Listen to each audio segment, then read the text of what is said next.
On October 6, 1995, in Gastonia, North Carolina, Jessica Marie Lunsford entered the world. She was a popular, well-liked student who genuinely enjoyed her time at school. One of her favorite things to do was to go for rides on her father's motorcycle, during which she and her father would sing and dance together. Jessica, her father, his parents, and the family dog, Corky, all shared a trailer in Homosassa, Florida. Although they did not have much cash on hand, the family made do. Jessica was very much her father's daughter.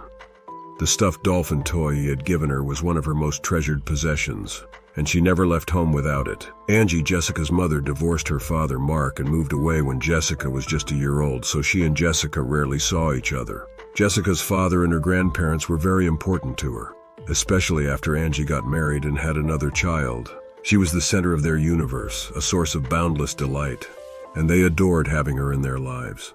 Jessica and her father went to church regularly, and Jessica never complained about getting up early or getting ready for church before her father. Jessica, then only 9 years old, already had big plans for her future as a performer or designer. She was a visionary and achiever who could conquer any obstacle in her path. Unfortunately, things would soon alter. On February 24, 2005, Jessica's dad got up and ready for work. While he was getting dressed, he could hear Jessica's alarm going off and on for what seemed like minutes. Because he didn't want Jessica to be late to school, he went into her room. She wasn't there, but he saw her folded school clothes still on the chair. He was understandably distraught over the disappearance of his daughter. He looked all over his house, but Jessica wasn't there, so he called the police. The police, the neighbors, and the volunteers all went out looking for Jessica immediately, but they never came up with any leads, except for the pink robe and white shorts she slept in the night before, and her cherished stuffed dolphin. Nothing appeared to be missing from her room. Her grandparents had put her to bed at around 10 o'clock the night before, so she hadn't been seen since then. Mark had spent the night at his girlfriend's place the night before she vanished, returning home at around 6 a.m. to get ready for work. Then he learned that Jessica had vanished. The police arrived and promptly discovered that the main entrance was unlocked. The door to Jessica's family's trailer was almost always left unlocked. This was a typical practice in their community. They were a tight-knit community where everyone knew one another and looked out for one another. At least that's how it seemed. The police issued a nationwide missing children's alert and searched extensively for Jessica. The police were unable to issue an Amber Alert because they lacked information about the possible vehicle involved in the abduction. It was hoped that the bloodhounds could detect a scent, so they were brought in. Alvin Harris, Jessica's next-door neighbor, helped in the search by bringing along his own bloodhound, Buford. Throughout the day, a police helicopter could be heard hovering overhead as volunteers and officers on horseback joined the search. A group of divers was put together to check the water in the area. The search was thorough, but it turned up no leads as to where Jessica might have gone. Jeff Dawsey, sheriff of Citrus County, Florida, voiced serious concern that this was an abduction case. "I'm really worried about this kid's safety. We're doing more than just looking for a missing person here. No one thought Jessica had disappeared of her own free will. Nothing about this was characteristic of Jessica. She never acted out or sneaked out in the middle of the night. She was also afraid of the dark and would always keep a flashlight by her bed." Authorities also stated that they were not suspecting her parents or grandparents. Mark pleaded for his daughter's safe return, saying, "You can call a lot of different places and hopefully find someone who knows the answer. Please help me track down and retrieve my missing daughter." Unfortunately, the search would take more than a month. There were 208 sex offenders and predators in Citrus County, according to the Florida Department of Law Enforcement as of early March, with more than 50 living in the immediate area around Jessica's house. Investigators conducted a search for sex offenders in the area, as is standard procedure in cases involving missing children. On March 15th, they announced that these standard procedures had uncovered a person of interest who knew Jessica. The police said the person of interest in this case had been missing for about 2 weeks, and that if he did not return to Citrus County within 48 hours for an interview, his identity would be made public. The police announced the suspect's identity after they were unable to question or locate him. John Evander Couey, age 46. 2 miles to the north was where he called home, but he frequently visited his half-sister Dorothy Dixon, who lived within eyeshot of Jessica's house at a distance of only 60 yards. On March 17th, authorities in Georgia located and arrested him. Couey was a lifelong criminal who over a 30-year period was apprehended 24 times. Among his many misdeeds were breaking and entering, weapon possession, drunk driving, and disorderly conduct, as well as indecent exposure. disorderly conduct, fraud, insufficient funds, and larceny. His crack cocaine addiction led to him sexually assaulting 2 young children despite having served time in prison and having his driver's license suspended for 99 years. The police located and apprehended Couey in Savannah, Georgia. The Lunsfords' worst fears would be realized if they were interviewed by police. Couey did not dally in owning up to his guilt. He admitted his guilt in a 2-hour interview, saying that he had broken into the Lunsfords' home at 3 a.m. just a few hours before her father had returned. Without Jessica's knowledge, he entered her room and roused her with the threat, "Don't tell her nothing."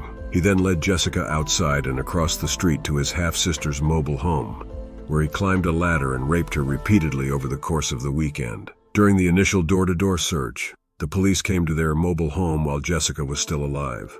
"They came to my house for some reason, but they didn't come in and search. I wish they would have, because they would have found her, but they didn't," he said. Besides the sexual assaults, Couey also subjected Jessica to mental torture by having her hide in a closet while she watched a police car drive around outside looking for her. Couey allegedly told authorities that Jessica never made an attempt to flee. She sang softly to herself as she sat in the closet with Couey's cat. After finishing up with Jessica, Couey told her to get into a trash bag and that he would drive her home. He instructed her to hide in the trash can when he dropped her off at her house. She had faith in her captor and followed his instructions. Instead, Couey dragged her to a shallow grave he had dug and buried her alive. As an excuse for his behavior, he would later claim that Jessica made no attempt to defend herself. Jessica was found clutching her stuffed dolphin when she was uncovered. In an unsuccessful attempt to escape, she tore 2 tiny holes in the trash bag.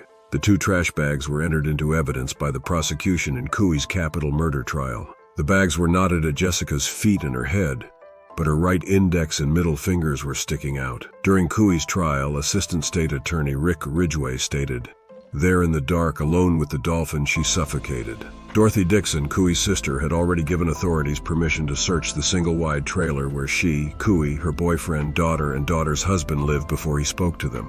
During the search, several items were taken from Couey's room that contained clues connecting Jessica to the room in the trailer's middle. After a judge suppressed Couey's confession because police violated his Miranda rights, the items were even more crucial to the prosecution's case. There was incriminating evidence against Couey. Besides his confession, the police also discovered Jessica's DNA in a bloodstain on his bed. Couey's DNA was also discovered in the bloodstained sperm sample. Fingerprints belonging to Jessica were discovered on a pizza box in the closet where he kept her. Couey's bedroom glass nightstand also bore her fingerprints. The stereo speaker wire used to bind Jessica's wrists was also presented to the jury. Prosecutors started to lay out their case against John Evander Couey, accused of murdering 9-year-old Jessica Lunsford in 2005. Prosecutors say DNA and other forensic evidence will show that Couey, a convicted sex offender, took the 3rd grader and her stuffed dolphin toy, then buried her alive. She was put in 2 plastic bags with her dolphin, put in a hole. There in the dark, with only the dolphin, she suffocated. The evidence will show that the one man responsible for all of these acts is sitting right there. One of the first witnesses was Jessica's father, Mark Lunsford, who told jurors he had spent that fateful February night at his girlfriend's house and then came home to make a shocking discovery. I heard Jesse's alarm going off. I went to my room. I got ready for work. Her alarm was still going off, which was very unusual. So I opened up her bedroom door. When you opened the door to Jesse's bedroom that morning, what did you see? Jesse was gone. Police say Couey went to Georgia after the murder. Jurors then heard from a Savannah police detective who interviewed the suspect. They saw a videotape in which Couey denied knowing the girl and giving what prosecutors intend to show were evasive answers to questions about his past. In his opening statement, Couey's defense lawyer urged the jury to be skeptical about the state's case. Look closely at things. Look closely at the evidence. Don't just look at the picture the state wants to paint. Couey could face the death penalty if convicted. The trial was moved to Miami from rural Citrus County because of the intense pretrial publicity. Tony Winton, The Associated Press, Miami. During the trial, a fiber analyst testified that the ligatures were consistent with wires that had been traced from inside Couey's room to an improvised antenna on his roof. "I hope you hear her cry as you try to sleep at night," Mark Lunsford told John Couey in court. Never again will you harm a child. Mark went on to tell the court about his daughter, recalling a time when she was around a year old and would give him kisses and hugs and steal the raisins from his cereal. She was a tomboy with her dad and a sweet little lady with her grandma, relying on both Band-Aids and bicycles. According to Couey's reply, "I'm a sick person. I have no idea why I did that to her," he confessed. "I lost it and did it. I can't explain it. I feel like death, man." Couey has also admitted to never before reported sexual encounters with his young female nieces. "It's not that I enjoy going to jail, but I deserve it." Couey said deserve to just die. Couey was allegedly asked what he would say to Jessica if he had the chance to confess. "I'm really sorry. My apologies. I really hope you're alive and that you can go home to your parents by walking there," he said.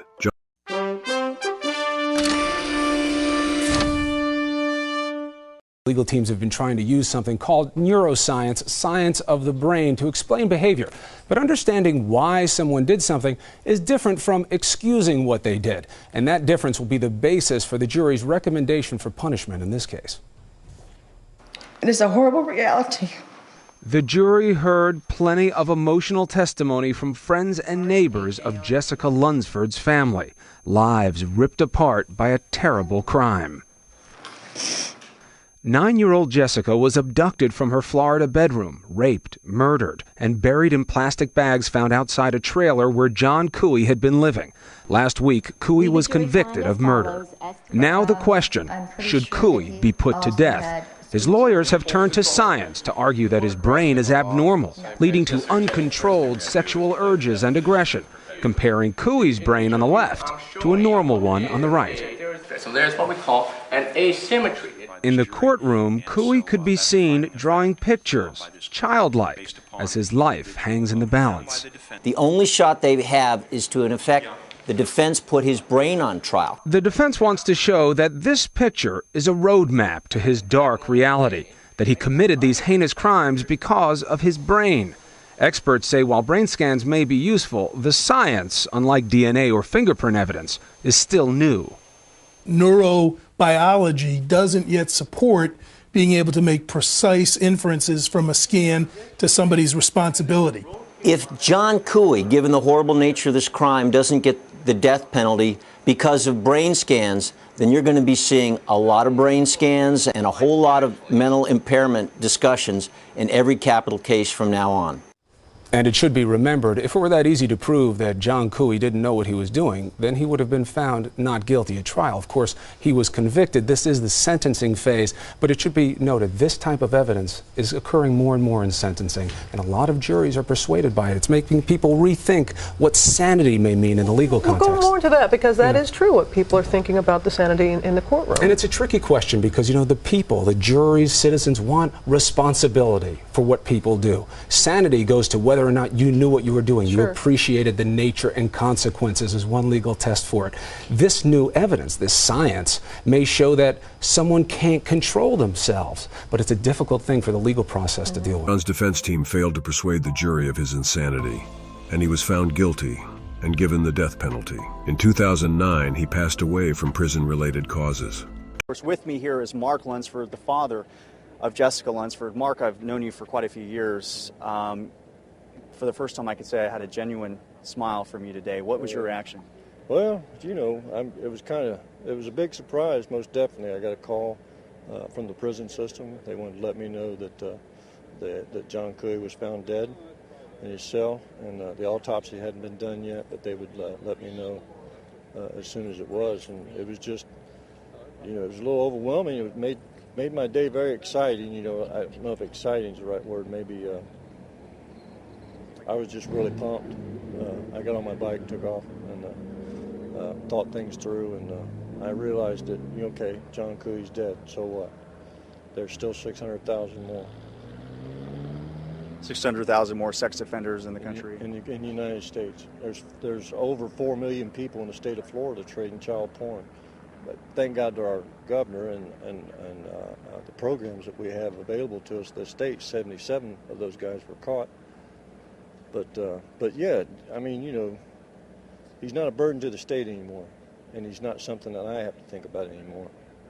Yeah, and so you're not thinking about him anymore, but it seems like it is a relief for you, though. It's a burden off your shoulders. Well, I think it would be to any family whoever caused them some kind of grief like this was to die before their actual sentencing date. Most definitely. It does take a lot off of you. I mean, because now you no longer have to think about his efforts for his next appeal. Or anything like that. Not that I had any doubt in the Florida system. I believe they'd have killed him. But there is that process called the process of appeals. I heard that he had an appeal and he was asking for a life sentence instead of the death penalty. I guess he got his answer, didn't he? I like that. I really like that. I know your parents, I talked to them a little while ago. They mentioned to me that they were praying that they would be able to be around to see his sentence carried out, because the average stay in Florida on death row is 12 and a half years. That's a long time away. How do you feel about him dying in this way from cancer rather than actually being put to death by the state? Prayer answered. And, if that's what they prayed for and he died, his cause of death isn't sad at all for him. It would be if it was someone else to die that way, but not for him. But I'm just glad it's over. I mean, he's no longer a burden to this state. He's no longer anything that my family and I have to think about, whether or not what's going to happen to him in 12 to 15 years. I think it's like $55,000 a year that it costs the state to have him there. Hey, we don't have to pay that no more.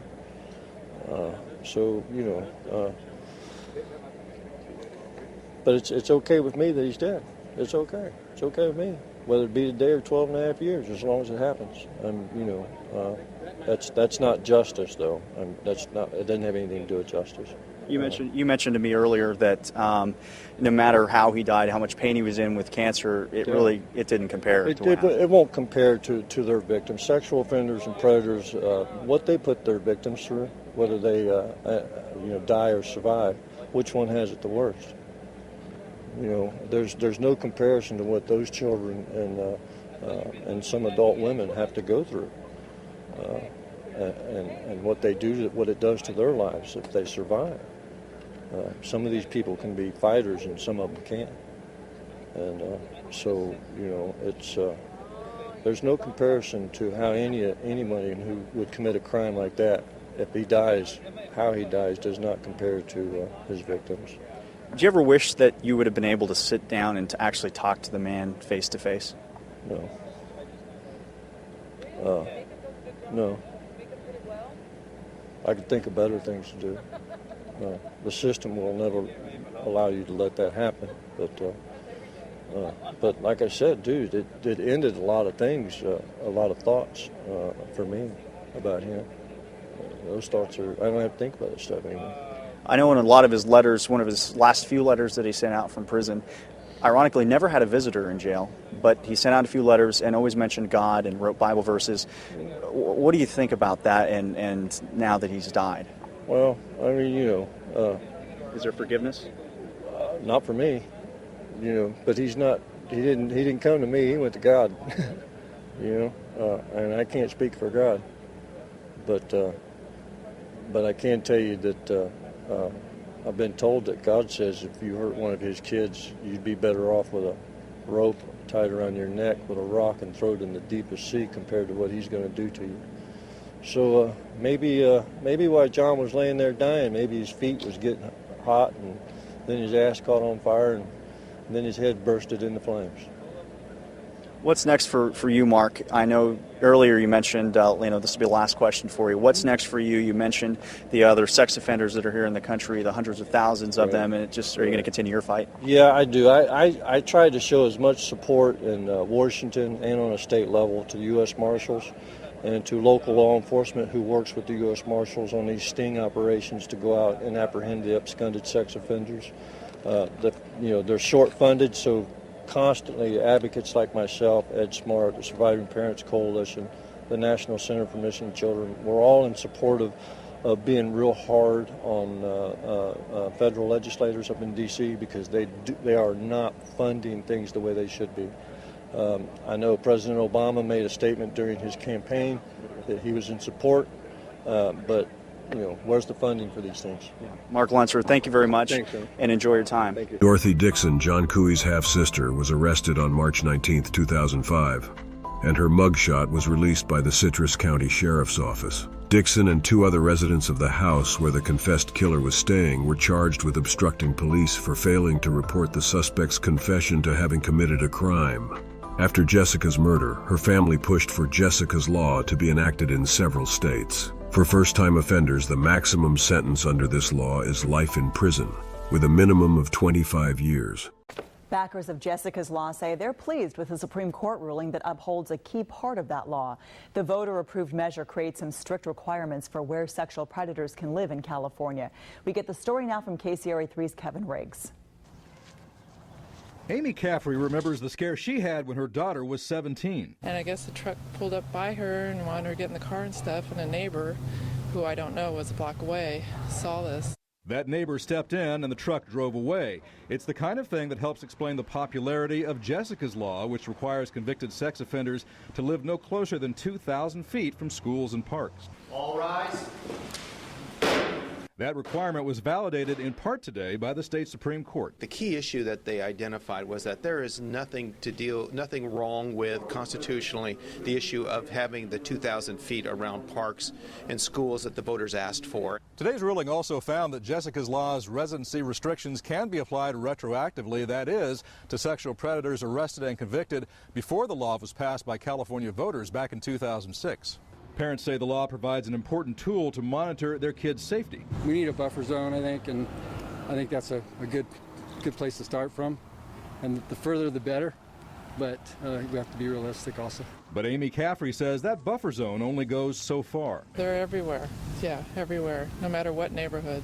Please be seated. Today's ruling did not answer another key question, whether some predators become homeless because of the restrictions. The backers say there will be more such challenges. And so far, every one of them has been upheld, which is really good news for the voters and good news for victims. Kevin Riggs, KCRA 3 reports. Now, today's court ruling did say that more investigation is needed for a decision about whether the law results in homelessness for some offenders. Many other states have passed legislation similar to Jessica's Law since it was first passed in Florida. Mark Lunsford's lymphoma diagnosis, which came a couple of years after the case, added an extra layer of sadness to an already tragic situation. His signature long hair and goatee were shaved off by chemotherapy used to treat his lymphoma, but the disease could not break his will. Lunsford is driven by his devotion to his daughter, who has assured him their relationship is unbreakable. He tirelessly advocates for kids and is now a well-known advocate for stricter, more effective laws against child predators and offenders across the country.